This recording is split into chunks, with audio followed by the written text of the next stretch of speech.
Welcome you guys. In this video we have a challenging question about limit. If you want, before I start solving question, you can pause the video now and let's get started.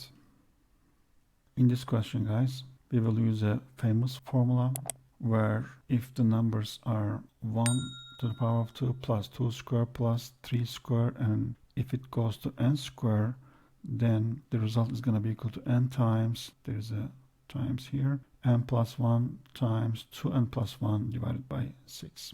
So if you look at limit question here, in the numerator part we have a summation from 1 to x squared. So we can calculate this numerator part first, okay?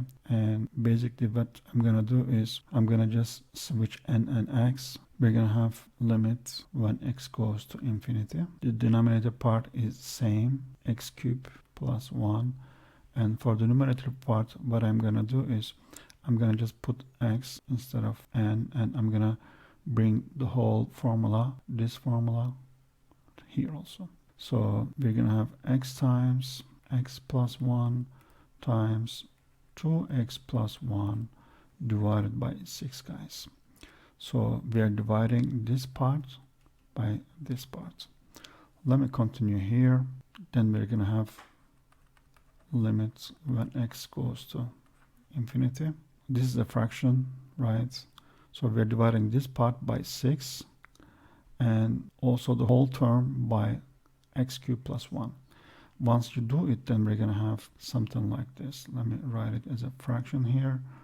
X times x plus 1 times 2x plus 1 divided by 6, and there is also x cubed plus 1 here, guys. And this is equal to limit when x goes to infinity.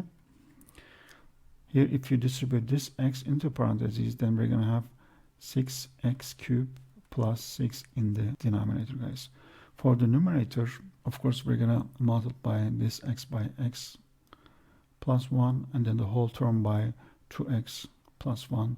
So we're going to have something similar like x squared plus x. If you multiply those two terms, then we get this. And we will multiply this number also by 2x plus 1. In such questions, guys, because x goes to infinity, if you remember, there were 3 cases in such questions. In the first case, we will look at the degrees of the polynomials. So here, guys, as a degree, if we multiply x squared, which is the highest degree in this term, right? In the second term, the highest degree is 2x. So if you multiply those two terms, x squared and 2x, then we have 2x to the power of 3. So this term is the leading term in the numerator part, right? And if we look at the denominator part, the leading term is this. So if the powers are same, if you remember, there were 3 cases, as I said. In the first case, if the degrees are same, like x cubed, all we need to do is we just divide the coefficients. So in numerator we have 2, in denominator we have 6. So we're going to have 2 divided by 6, right? 2 divided by 6, which is going to be 1 divided by 3. If you remember, there were 2 more other options, like if the degree of the denominator is greater than the numerator, or if the degree of the numerator is greater than the degree of the denominator. Our answer is D in this question. That's it for this video, guys. If you have any question, you can put them in the comment section below. Thank you for watching and hopefully see you in the next one.